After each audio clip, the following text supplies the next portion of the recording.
Today, let's find out how ChatGPT gave this man a rare 19th century disorder, what Apple's next special iPhone might look like, and Battlefield is beating Call of Duty. Let's get into it. This man asked ChatGPT for health advice but ended up putting his health on the line.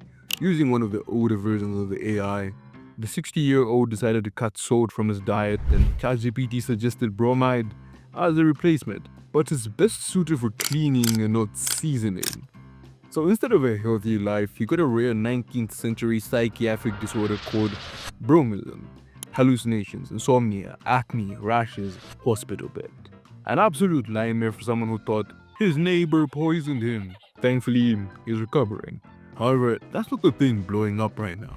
Everyone's mad about OpenAI's latest ChatGPT because GPT-5 was hyped up as the hero of AI, able to defeat any grok in its path, but instead has been making weird mistakes like this map of America with a proud new state called Mevada. Now, users are all furious because OpenAI didn't just release a buggy upgrade. They also removed access to older and arguably better versions of the AI and added message caps for paid users.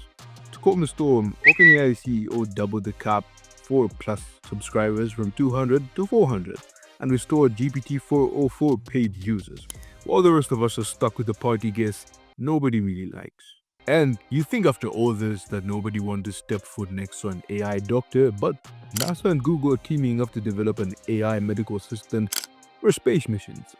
Hopefully it doesn't enter into this Mavada state. And I want to ask you a question. Why do you think people flock to AI for medical advice despite being advised not to use it for that? I'd honestly love to hear your thoughts. And stick around because it's only getting better. Sam just struck a massive deal with Nvidia and AMD. And let's not forget that special item. Nvidia and AMD just struck a massive deal with the US, handing over 15% of their revenue from AI chip sales to China in exchange for export licenses to the country.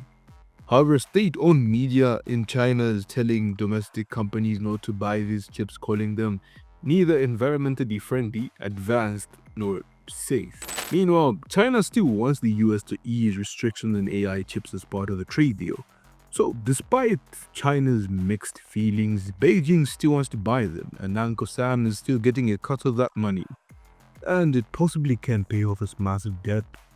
Into the Apple news, Apple might not have given up on its dream phone, the all-glass iPhone.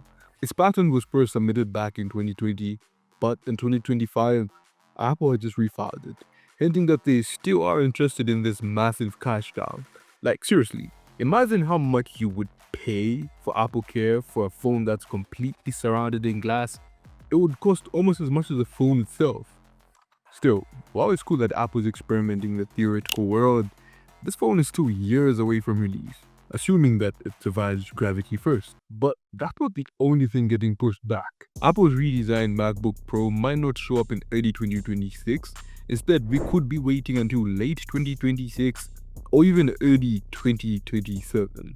Apparently, it takes Apple years to slap on a tandem OLED from the iPad onto a MacBook. Then again, if it did it too quickly, it could show us that the iPad is basically a MacBook Pro with a touchscreen. Mark Gurman says the real reason for the delay could be that Apple wants to launch it with the M6 chip, plus changes like a thinner design, slimmer notch, and that OLED display. Translation: just like you skip leg day, skip the M5. Hold out for the version that works hard to your arms by carrying something that actually carries weight. Assuming, of course, Apple doesn't change its mind again. Hey, apart from the possible MacBook Pro redesign, what other Apple products would you like Apple to work on that you really feel deserves their current attention? But in other news, Apple's testing a version of Siri that works entirely on voice command. Picture this.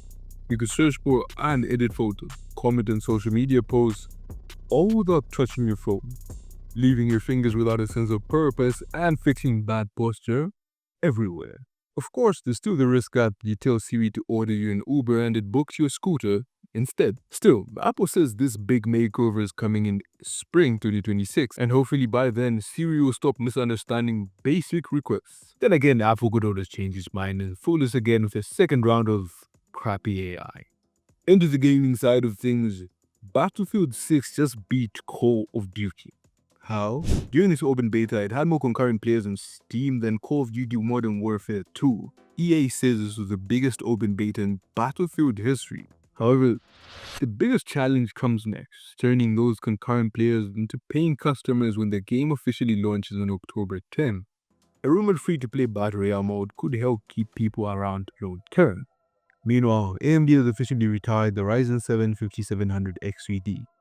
And it was a solid chip, a budget-friendly alternative to the excellent 5800 X3D. And it even topped Amazon's sales chart in late 2024.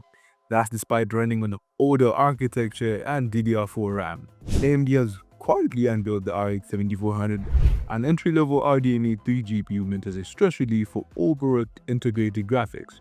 Unfortunately, it's only for OEM and system integrators, so you probably won't see it in stores next week. But if somehow you were to see it in stores, it could be for less than £150, great for 1080p gaming and streaming. It's already been spotted inside Dell pre-builds, rocking Intel Core Ultra 200 CPUs. Long name, I know. And that's every day's tech news. I love you, and I might see you next week Tuesday for Monday's episode, because this Friday I won't be able to make the episode because I will be going for a church camp. So if you would love to see how that might go, just follow me on Instagram. I might post something there.